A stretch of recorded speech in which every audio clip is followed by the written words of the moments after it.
महाराष्ट्रातील प्रत्येक अपडेट जाणून घेण्यासाठी आजच मेट्रो रायगडच्या सोशल मीडिया प्लॅटफॉर्मला लाईक, फॉलो आणि सबस्क्राइब करा। राज्यात आशा सेविकांवर यंदा काळी दिवाळी साजरी करण्याची वेळ येण्याची शक्यता आहे।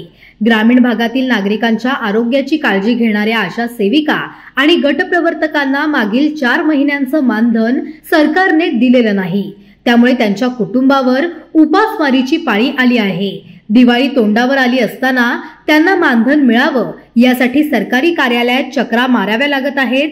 गणपती, दसरा हे सण देखील मानधनाशिवाय गेले, आता दिवाळी सुद्धा अंधारात घालवायची का, असा सवाल त्यांनी उपस्थित केलाय।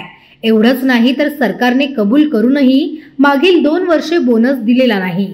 या प्रश्नावर आता शेतकरी कामगार पक्ष आक्रमक झालाय। शेकापच्या राज्य प्रवक्त्या चित्रलेखा पाटील यांनी पत्रकार परिषद घेऊन आशा सेविकांच्या व्यथा मांडल्या। दिवाळीपूर्वी त्यांना मानधन मिळालं नाही तर आंदोलन छेडण्याचा इशारा शेकापने दिलाय। आशा स्वयंसेविकांचा केंद्र शासनाचा 4 महिन्याचा आणि राज्य शासनाचा 2 महिन्याचा, आता हा 3रा महिना सुरू झालाय। आमचं मानधन झालेलं नाही। आमचं दसरा, आता दिवाळी पण आली, गणपतीमध्ये पण आम्हाला मानधन मिळालेलं नाही। आमच्या मूलभूत गरजा या मानधनावर आधारित आहे आणि तरी आम्हाला शासनाने आम्हाला मानधन वेळेत दिलेलं नाहीये। त्यामुळे आमच्या आशा सेविकांची उपासमार होते। तरी शासनाने आम्हाला वेळेत मानधन द्यावे। तसेच आम्हाला दिवाळी बोनस वेळोवेळी त्यांनी जाहीर करूनही अजून मिळालेलं नाही। तर दिवाळी बोनसचाही शासनाने विचार करावा। केंद्र शासन आम्हाला 4 महिन्याचं मानधन दिलेलं नाहीये आणि राज्य शासनाचा आता 3रा महिना आहे। जर केंद्र शासनाचा म्हणजे पूर्वी सुद्धा आम्हाला याच वर्षी जानेवारी ते मे महिन्यापर्यंत 5 महिन्याचं मानधन त्यांनी आम्हाला दिलं नव्हतं। तर ते आम्हाला जून महिन्यामध्ये या मोर्चे आंदोलन केल्यानंतर आम्हाला ते मिळालं। पण आता पुन्हा त्यांचा तोच प्रश्न आहे, जर केंद्र सरकार आम्हाला वेळेत मानधन देत नाही तर राज्य सरकारने तरी विचार करावा की आशा स्वयंसेविका कुठून आणणार पैसे आणि कशी ती तिच्या मूलभूत गरजा भागवणार। आमच्या इथे बऱ्याचशा आशा स्वयंसेविका या सिंगल आहे, सगळ्या गरीब परिस्थितीमध्ये आहे। कोणाचे भाड्याचे घर आहे, सगळ्याच म्हणजे लाईट बिल, किराणा, सगळ्याच गोष्टी आम्हाला, आणि आम्ही कुठून करणार। आता तर सण आहे दिवाळीचा, आमचे पण लहान लहान मुलं आहे, त्यांचं दिवाळीचं सण, कपडे, फराळ आम्ही तरी कुठून आणणार। सगळे लोक दिवाळी करताना आम्ही दारोदार फिरतोय सरकारच्या, याच्याकडे जा त्याच्याकडे जा। आम्ही आज या ऑफिसला द्या, त्या ऑफिसला द्या, कधी होणार, उद्या होईल, परवा होईल, आम्हाला सोमवारी सांगितलं होतं, आज बुधवार आला, अजूनपर्यंत आम्हाला मानधन मिळत नाही। दिवाळी आता 2 दिवसावर आली, लोकांच्या तयार झाले, आम्ही तरी कधी करणार दिवाळी। आज आपण आशा वर्करांसाठी प्रेस कॉन्फरन्स घेतली। आशा वर्कर ही ग्रामीण व्यवस्थेतला गाभा आहे।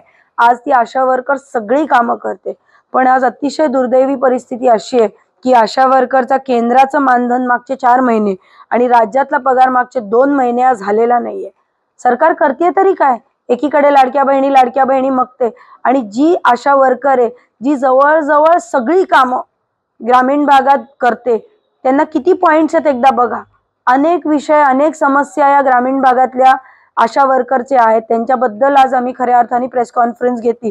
पण मूळ मुद्दा मी दिवाळीच्या आधी घाईनी प्रेस कॉन्फरन्स घ्यायचं कारण हे होतं की जी बाई तुमच्यासाठी तुमच्या गावोगावी जाऊन लसीकरणापासून गरोदर महिलांची सगळे समस्या सोडवते, तिचा तुम्ही दिवाळीच्या आधी पगार देत नाही, हे किती योग्य आहे? मला शेतकरी कामगार पक्षाच्या वतीने आम्ही ठामपणे आशा वर्करच्या पाठीशी उभे आणि या ठिकाणी इशारा देते, आमचे नेते भाई जयंत पाटील यांच्या वतीने इशारा देते की जर यांचा दिवाळी पूर्व पगार झाला नाही तर आम्ही कडवं आंदोलन त्या ठिकाणी करू आणि महाराष्ट्र लेवलचं करू, पण असा अन्याय आम्ही सहन करू देणार नाही। शेतकरी कामगार पक्ष हे कायमच माणसाच्या न्यायासाठी त्याच्या मागे उभं राहतं आणि ही एक प्रकारची पिळवणूकच आहे। 2-2 आणि 4-4 महिने गरीब लोकांचे पगार न करणं ही एक प्रकारची पिळवणूक आहे आणि जिथे जिथे पिळवणूक होते तिथे तिथे लालबावटा ठामपणे त्यांच्या मागे उभा राहतो। Subscribe now and press the bell icon. Never miss an update.